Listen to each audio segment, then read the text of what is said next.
Is Zillow a hero or a criminal with a new touring agreement that they just released? We're going to explain why Zillow created a touring agreement. We're going to show you how it reflects what's going on with the NAR settlement and ultimately have to see if Zillow is breaking the law with this new touring agreement. Hey there. Christian Walsh, real estate agent with Wire Associates. We've been helping the smartest buyers and sellers make the best data-driven decisions in this crazy market. A few important points. One is I'm not a Zillow basher. There are tons of real estate agents out there that can't stand Zillow for one reason or another. That's not what this video is about, but I can share a video like that if you'd like. Put it in the comments below and I'll explain why agents don't like Zillow. To me, Zillow's like a third cousin twice removed at a family reunion. It's good they're there, but you really can't say you love them, can't say you hate them. They're there. And remember, we can't give tax or legal advice, but for the most honest and up-to-date real estate advice, subscribe to this channel. Why does Zillow even care about buyer tour agreements? Well, I'm going to explain why. $393 million. That's why. That's the amount of revenue that came in Q1 of 2024 to Zillow based on residential business. What does residential business mean? I'm going to show you. Here is a listing of mine I just brought to the market. Looks very nice. You're thinking, hey, let's go tour it and maybe we'll say hi to Christian. Well, you go ahead and request a tour.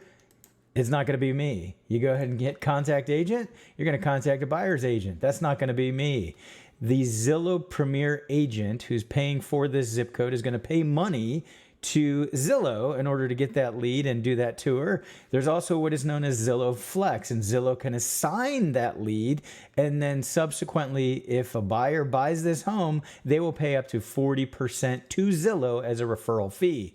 That adds up to $393 million in the first quarter of 2024 for Zillow. Some of these are seller leads, but the vast majority are buyer leads. That's how they built their business. And that's why a buyer tour would be very important to them. They don't want to lose out on this portion of residential business. Why are buyer tours even being brought up? Well, this is the NAR settlement right here. We have a link below so you can take a look. In the changes and practices number 6, it talks about buyer tours. A big change now is before an agent can give a buyer tour with a buyer that they're working with, they have to have a written agreement signed. Now, it isn't specifically an agency agreement. That's an important distinction that we talked about in our other video on the NAR settlement and the side effects.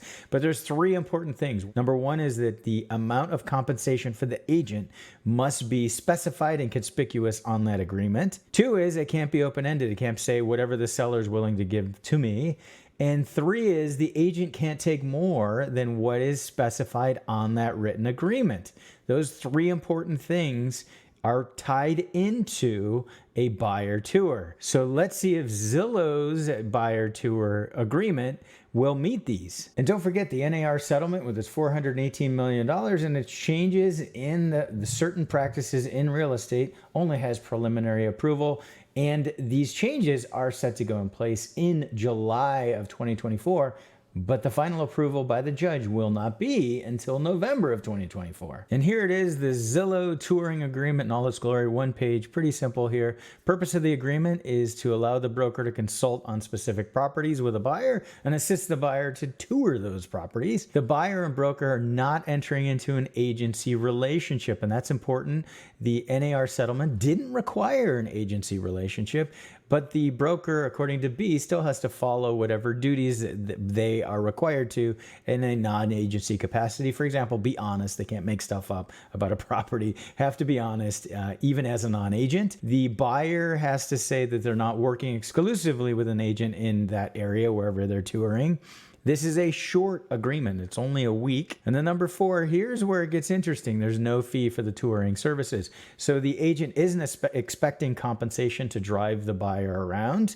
And furthermore, if they want to take it to the next level and get into an exclusive relationship, they're going to have to sign a different agreement. And of course, equal opportunity, we have to follow fair housing.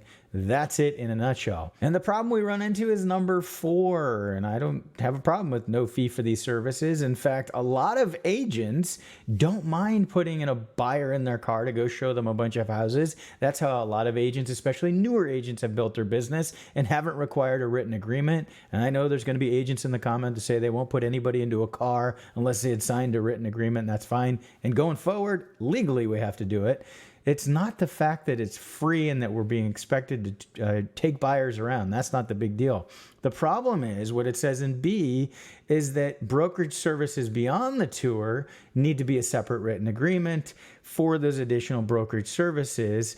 The problem we have is going back to the NAR settlement. It says before touring the property that there must be an agreement related to how much money the agent's going to be paid. This touring agreement does not allow an agent to specify payment. So if that buyer likes any of the properties that have been shown on this tour, that agent cannot be compensated if that buyer wants to move forward because they haven't specified the compensation before they toured the property. So what that agent will have to do is tell the buyer, hey, you can't work with me because I won't get paid if we move forward on this deal, and I'm going to be your agent. So go ahead and pick any other agent out there, and you can go ahead and sign a buyer agreement with them where they're going to get compensated, then tour the property with them, then you can write an offer. So literally by using this agreement, an agent, the more homes they show,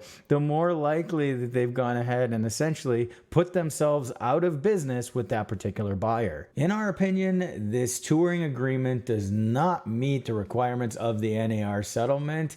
If that buyer toured a property with an agent, like the property and like the agent, that buyer technically could not move forward in using that agent and having that agent receive compensation. Let us know in the comments below if you think this touring agreement violates the NAR settlement.